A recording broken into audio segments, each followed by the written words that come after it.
अस्सलाम वालेकुम दोस्तों।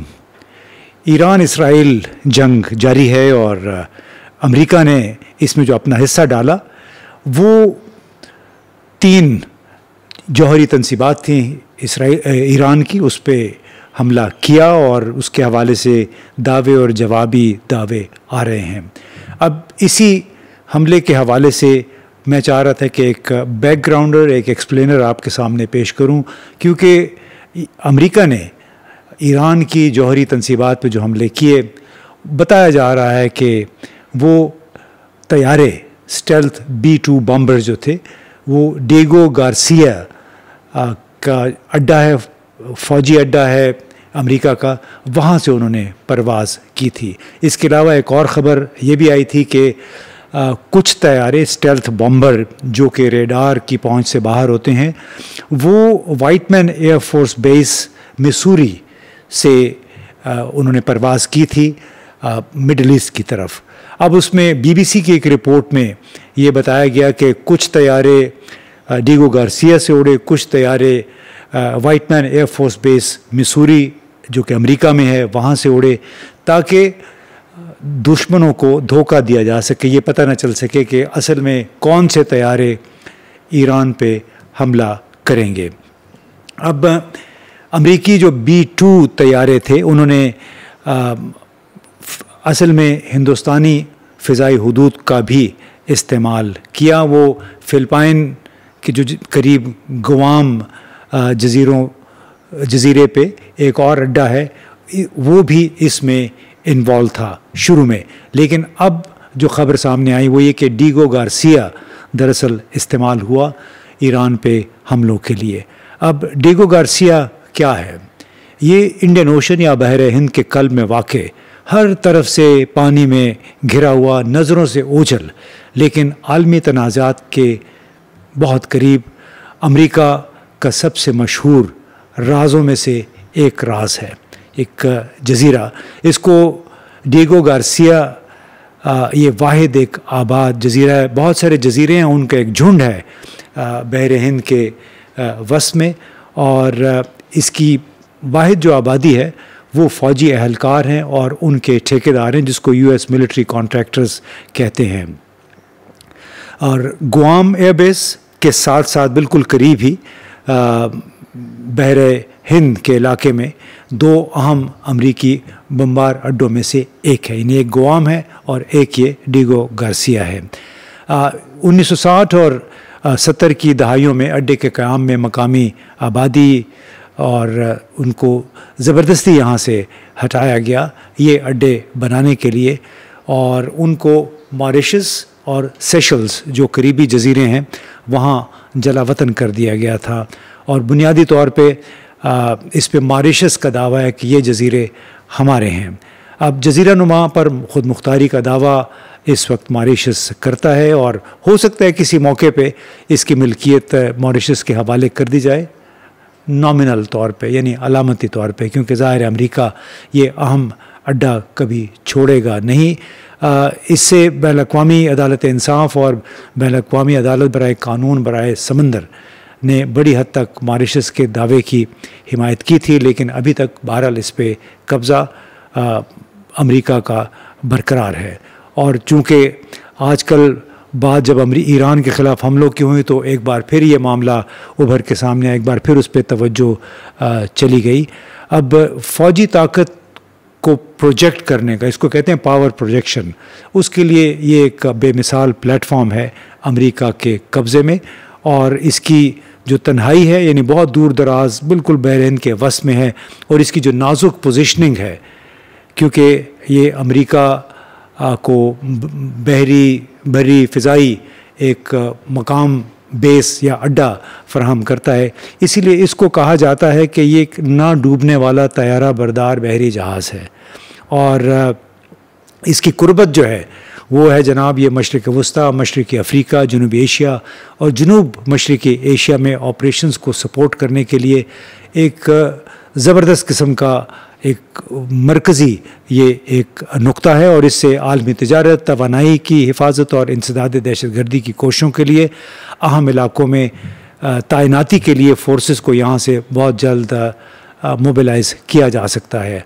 इसको डिएगो गार्सिया को ये भी कहा जाता है कि ये चागोस आर्शिपेलाग यानी जो जज़ीरों का एक झुंड होता है उसका हिस्सा है, जो ईरान के जनूब मगरिब में तकरीबन 4700 किलोमीटर पर वाक़ है। भारत के ये जनूब में वाक़ है तकरीबन 1800 किलोमीटर दूरी पर, और ये बरतानवी इलाका था तारीख़ी तौर पे, और 1960 की दहाई से इस बरतानिया ने अमेरिका को ये लीज़ पर दे दिया था। यहाँ पर एक नेवल बेस भी है, अमेरिकी बहरिया की एक बड़ी इमदादी सहूलत यानी सपोर्ट इंफ्रास्ट्रक्चर नेवी का यहाँ पे मौजूद है, और इसमें एक डीप वाटर पोर्ट जिसको कहते हैं गहरे पानी की बंदरगाह वो भी शामिल है, जो कि बड़े जंगी जहाज़ों और ख़ास तौर पे तैयारा बरदार जहाज़ों को एडजस्ट करने के लिए उनको यहाँ पे लंगर अंदाज होने में मदद देता है। और ये अड्डा अमेरिका के 5वें और 7वें बहरी बेड़े को बुनियादी तौर पे सपोर्ट करता है। इसका अहम एयरबेस भी है जिसमें एक इंतहाई तवील रनवे है, जो कि भारी बम्बार तैयारों B-1, B-2 और B-52 कार्गो जो हवाई जहाज़ हैं, लेकिन B-52 जो है वो बमबारी के लिए भी इस्तेमाल होता है। ये वो बम है जिसको कारपेट बॉम्बिंग के लिए भी इस्तेमाल किया जाता है। जैसे कि ये तीनों तैयारे यानी B-1, B-2 और B-52 अफ़गानिस्तान में 2001 के बाद से 2014 तक काफ़ी मरतबा इस्तेमाल किए गए अलकायदा तालिबान के ठिकानों पे हमलों के लिए। और ये वो तैयारे हैं जो कि बहुत दूर तक इनकी रसाई है, 20-20 घंटे ये मुसलसल परवास कर सकते हैं। लेकिन जो मिसूरी से ईरान तक का फासला है कोई 37,000 किलोमीटर है, इसके लिए इन तैयारों को 2 मरतबा रीफ्यूलिंग भी करनी पड़ी, क्योंकि इनके पास कोई 30,000 टन तक 20 या 30,000 टन वज़नी बम उठाने की सलाहियत होती है। तो डिएगो गार्सिया एक सप्लाई लाइन्स के लिए भी इंतहाई अहमियत रखता है, और यहाँ पे इसको कहते हैं लिस्निंग पोस्ट, यानी इंटेलिजेंस की यहाँ पे पोस्टें मौजूद हैं, और यहीं से दाएं बाएं यानी चीन के बारे में, भारत के बारे में, ईरान के बारे में मालूमात इकट्ठी करने में अमेरिकी नेवी को, अमेरिकी इंटेलिजेंस को मदद मिलती है। ईरान से जैसे मैंने पहले कहा डिएगो गार्सिया का फासला काफ़ी है, 4700 किलोमीटर के करीब, लेकिन जो स्टेल्थ बम्बर हैं B-2, B-1 या B-52 वो उनके लिए कोई मसला नहीं है, और रीफ्यूलिंग हवा में ही इनकी हो जाती है।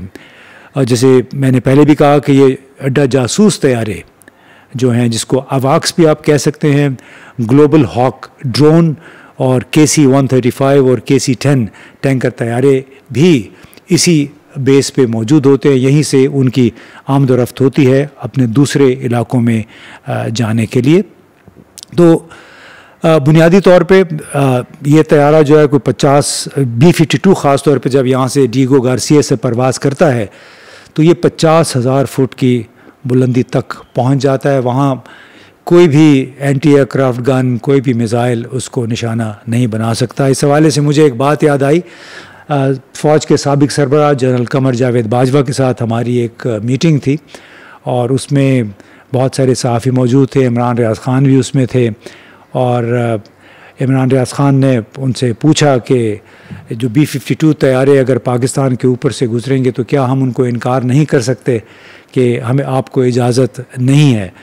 तो जनरल बाजवा ने बड़ा एक दिलचस्प जवाब दिया, और साथ में ये भी कहा कि जो मैं अभी आपसे बात कर रहा हूँ ये कहीं जाके YouTube पे बैठ के लोगों को सुना ना दीजिएगा। अभी चूँकि बहुत अरसा हो गया, पुरानी बात है, ये मेरा ख्याल है अगस्त 2021 की बात है, 6-7 अगस्त की बात थी। तो जनरल बाजवा ने कहा कि देखें 52-50,000 फुट की बुलंदी पे जो भी तैयारा जाएगा, हमारे पास उसको गिराने की, उसको इंटरसेप्ट करने की कोई सलाहियत ही नहीं है। यानी हम अगर कह भी दें अमेरिका को कि हम एरियल आपको अपना स्पेस नहीं देंगे, तो क्या हम उसको रोक पाएंगे? अगर रोक नहीं सकते हैं तो हमें अपना मुंह गंदा करने की क्या ज़रूरत है? क्यों हम खामखा अमेरिका के साथ उस मसले पे ताल्लुकात ख़राब करें जिस मसले से निमटने के लिए हमारी अपनी सलाहियत ही नहीं है। तो जनाब ख़ुलासा ये है कि डिएगो गार्सिया ज़मीन का एक छोटा सा टुकड़ा है, बहुत सारे जज़ीरों का एक झुंड है उसका, उनमें से एक है। लेकिन इसकी जोग्राफियाई सियासी अहमियत बहुत ज़्यादा है। ये 1960 से यानी तकरीबन 65 साल हो गए हैं उस वक्त से अमेरिका के लिए इंतहाई अहम जासूसी, दिफाई और सप्लाई यानी डिफेंस, फ्यूल सप्लाई, हर किस्म की सप्लाई का काम करता है। और जब भी शॉर्ट टर्म कोई हमले करने होते हैं अमेरिका ने किसी भी इस खत्ते के आसपास, बहर हिंद के आसपास के जितने भी इलाके हैं, डिएगो गार्सिया उसमें एक अहम किरदार अदा करता है। बहुत बहुत शुक्रिया।